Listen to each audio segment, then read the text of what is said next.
ജനങ്ങൾ വലിയ വിജയം നൽകുമ്പോൾ നമ്മൾ അവരുടെ മുമ്പിൽ കൂടുതൽ വിനയാന്വിതരായി അവരുടെ പ്രതീക്ഷയ്ക്കൊത്ത് ഉയരാൻ വേണ്ടിയിട്ടുള്ള ശ്രമങ്ങൾ നടത്തുക എന്നതാണ് വിജയിക്കുന്നവരുടെ ഉത്തരവാദിത്വം. തീർച്ചയായും ജനങ്ങൾ ഏൽപ്പിച്ച ഈ വിശ്വാസവും ഉത്തരവാദിത്വവും കൂടുതൽ ഭംഗിയായി കൂടുതൽ അവരുടെ പ്രതീക്ഷകളും വർദ്ധിച്ചിട്ടുണ്ട്. ആ പ്രതീക്ഷയ്ക്ക് അപ്പുറത്തേക്ക് കേരളത്തെ വളർത്തിയെടുക്കാൻ, ആ കേരളത്തെ സൃഷ്ടിക്കാനുള്ള എല്ലാ ശ്രമങ്ങൾക്കും UDF മുൻപന്തിയിലുണ്ടാവും. കേരളത്തിലെ എല്ലാ പ്രശ്നങ്ങൾക്കുമുള്ള പരിഹാരമായിരിക്കും ടീം UDF.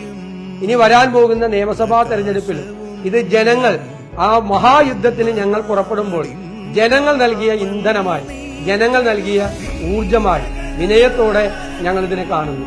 അടുത്ത മഹായുദ്ധത്തിൽ വിജയിക്കാൻ വേണ്ടിയിട്ടുള്ള ശക്തിയാണ് ഞങ്ങൾക്ക് തന്നത്. അതിന് ഞാൻ ഒരിക്കൽ കൂടി കേരളത്തിലെ എല്ലാ വിഭാഗം ജനങ്ങളോടും ഞങ്ങൾക്ക് തീർത്താൽ തീരാത്ത കടപ്പാടോടുകൂടിയ നന്ദി ഞാൻ ഈ അവസരത്തിൽ പ്രകാശിപ്പിക്കുന്നു.